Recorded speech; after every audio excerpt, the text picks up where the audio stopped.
we're so focused as designers and business owners often on our fees. What's it going to cost? Are they going to pay for us? Are they going to pay for us? Our clients, they're thinking about their total spend. All right. I'm Rebecca Hay, and I've built a successful interior design business by trial and error, podcasts, online courses, and so many freaking books. Over the last decade, I've grown from an insecure student to having false starts to careers, and now I'm finally in the place where I want to be. Throughout my journey, it's been pretty obvious that I'm passionate about business and helping other entrepreneurs do the same. Each week, I'll share tangible takeaways from my own experience and the experiences of other badass women to help you build your confidence and change your business. Hey, it's Rebecca, and you are listening to Resilient by Design.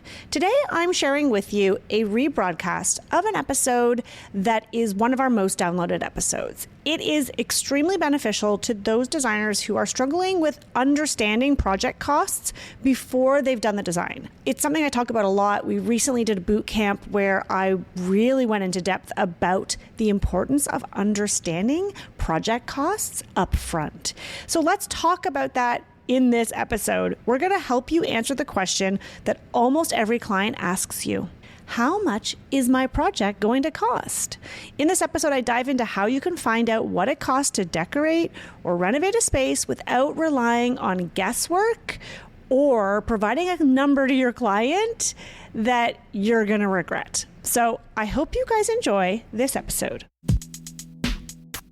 All right, here we go. So I want to talk about project cost and how to calculate it, because I can tell you that for the longest time, I wanted a way to calculate project cost, but I felt like it wasn't possible. And I really subscribe to that idea that like, I can't tell you what it's going to cost, fancy pants designer over here. It really is going to depend on like the fabric and how many pieces and how much millwork do you really want in your kitchen? How custom? Are we doing a framed kitchen? Like, what's the backsplash? Is it going to be slab? Is it going to be subway tile? Like, there's so many decisions that haven't been made yet. And so I can't accurately estimate what your project's going to cost. And yes, that is true. However, I believe that when you get enough experience under your belt, you should be able to get enough information so that you can look back and say, okay, I can average everything out. This is what it costs. And so here's what I used to do, or I've done up until very, very recently. And I think I even mentioned this inside my discovery call script. So you guys can download that at RebeccaHay.com/discovery if you want to see how I pre-qualify my clients in a phone call. But, basically, I would use past projects as an example. So for example, what I would do is say, oh, you want to renovate your kitchen and do your main floor. Well, the last project we did in such and such a year, let's say it was this year, 2023, the kitchen was like a mid-sized Toronto home and it cost about $90,000. Or we just did a main floor renovation and the total cost came in about $250,000. That's what I would do. I would just give examples from past projects. And I'm going to be honest with you, I would sometimes make it up a little bit. Like I would kind of look at past projects and know that I can't do a kitchen for less than 80 grand. So I would say, oh, we recently completed a kitchen and it was about $90,000. It's a little white lie in the sense that I didn't just recently do it, but I do kitchens. I've done something of a similar size. I'm hoping to do it a little bit more elevated. So I would kind of push the boundary with what I would say. Or I would say, like the minimum cost really to decorate a living room is about $30,000. But in quoting all of these prices, I wasn't getting super clear in my own head about, okay, how much is fees? How much is construction? How much is, I don't know, what's left, decorating, right? Like sometimes I would just give a number for the decorating, not including our fees. Sometimes I would just talk about fees. Like I was not consistent. I did what I needed to do to sell the clients into the consultation, and usually it always worked, but I found a better way. And this better way actually came to me from a designer who is inside my designer's room. It's a membership that we have. It's an annual membership. We meet twice a month. It's called Designer's Room. You've probably seen me talk about it on Instagram. And it's a really beautiful community of designers. We meet twice a month on Zoom. And so there's always tons of information shared, like really great, tangible feedback from different members doing different things. And oftentimes I even get ideas from those groups. But this idea came out of a one-on-one call with one of those members. And she said that she was using a square footage as a benchmark. And let me clarify, not square footage when it comes to pricing your design services, not the way that I charge, which many of you know, which is a square footage fixed fee model. Not like that. A total cost, the way a new construction builder will quote a house. So if you're going to build a new house, there's benchmarks, and it depends on where you live, what state, what country. But essentially it's like, okay, to build a house, you're looking at a minimum of like $300 a square foot or whatever it is. It's changing all the time. It's probably just continuing to go up and up and up. And so she said that that's what she's been using. And I thought, oh my gosh, this is brilliant, because I now have enough projects in my back pocket or in our archive that we've done with data that we can mine, and we can see what is the typical square footage of the projects we do. What we did at the end of the year, and this is actually the second aha that I'm sharing with you guys for my year-end planning. So I do this end of year review. You guys can go listen to how I do it in the podcast. I have a few episodes. I do it every year.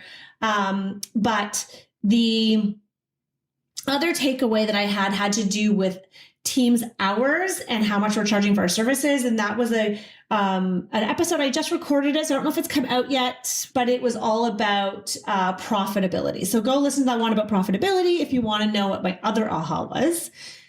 But for this aha, what we did is we pulled all of our projects that were relatively similar. We eliminated any of the outliers, right? If it was just, oh, we just had a return client and we helped her get a few more chairs, or, oh, we helped this big builder with their community direction. Like, those are a little bit different projects and they shouldn't count towards figuring out an average. But we averaged out all of our projects, the total cost to the client. So fees included, construction included, decorating included, like total client spend. We put that down for every single project. And then we looked at what the square footage was for each project. And so we figured out, okay, what is the average per square foot for project A? What was the cost per square foot for project B? What was the cost per square foot for project C, D, E, all the projects? And then when we saw there was a varying cost per square foot, so maybe one was like $150 a square foot, one was $500 a square foot, one was $200 a square foot. What we then did is we averaged those numbers. And we came up with an average that was a minimum. And like I'm saying average because it might be weighted depending on the year if you have smaller projects or bigger projects. But we determined that the minimum dollar per square foot spend that a client has done with us is $250,000. That's all in. So $250, sorry. It does not cost $250,000 a square foot to work with us yet. $250, which was interesting because that was more or less what I'd heard other people say. And I sort of thought, okay, like that's a benchmark. I can now say confidently in a discovery call that it's not going to be less than $250 a square foot. In fact, it's likely considerably more. And so people can start to do that mental math. And so that because we're so focused as designers and business owners often on our fees. What's it going to cost? Are they going to pay for us? Are they going to pay for us? Our clients, they're thinking about their total spend. Like, how much is this whole, if I want to put a pool in my backyard, in fact, I would love to put a swim spa. What are they called? Not a swim spa, like an in-ground immerse spa. Although I'm thinking possibly maybe in the next house because our yard is pretty small. It's like basically an in-ground pool that functions year round. Go check it out. I'm like obsessed with this idea. A friend of mine just put it in. It's amazing. You can use it year round. Basically, it's a giant hot tub in the ground. I don't even know what the cost is to keep heating it, now that I think about it. But when you live in a climate like I do in Toronto, having a pool you can only use 2 months of the year is a little crazy. Anyways, so if I was looking at the cost, okay, I'm not just looking, okay, so the immerse spa itself maybe costs $40,000, but then how much is the landscaping? How much is the architectural, like the planning? How much is the labor? Like, I want to know the total investment. I'm not interested in little itty bitty pieces. Yes, we can whittle those down and try and find better deals, but just give me the total. Like, is it going to be 100,000, 150,000? Like, what is it? And can I afford it?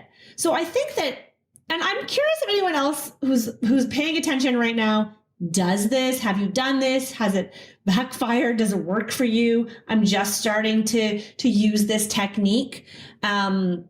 Because obviously that number is going to go up and up and up as you do higher end projects, as the cost of materials and goods increases with inflation. Like, that is just normal. But I thought it was a really great way to determine a benchmark, a starting point to understand what the cost is to your clients. You could do it by room. If you just do decorating projects, let's say, then let's figure out what does it cost per square foot to decorate. And I highly recommend you include your fees in that, because then you just gives the clients a bigger picture, as opposed to like, oh, you said it was gonna be $30,000 for the living room, but then your fees $10,000. Like, what gives? In my experience, I found that most clients really are keen to know what the total cost is going to be. And then they'll look at, okay, what is your fee in relation to that? But oftentimes they just want to know they can afford everything that they want, which, let me be honest, they probably can't. But it's better to let them know ahead of time so they can find the money somewhere, right? Then there's always those clients that'll just keep finding the money. Those are great clients. Keep those clients close. But for the decorating example, you could say, I don't know, I'm making up this number. I don't actually know if this is true. You're looking at about $100 a square foot to decorate. And you might find that there's a threshold. So it's going to cost a little bit more for smaller spaces because you need to charge more for your time. And so that's a conversation you can have up front as well. Okay, so that is my new way of kind of getting a better understanding of project cost ahead of time. And I'm curious. I'd love to know how you guys do it. If you do it this way, if you've tried it, I think it's kind of brilliant. So we'll let you know. We'll report back to you. Let me know absolutely in the comments on YouTube, on Instagram. Let me know, because I think this is going to be a really helpful tool to have in your back pocket, especially going into a little bit of a weird economy. The more knowledge that you are equipped with, the more your clients will respect that and value that and want to hire you. All right. That was a shorty, but hopefully a goodie. All right. I'll see you soon.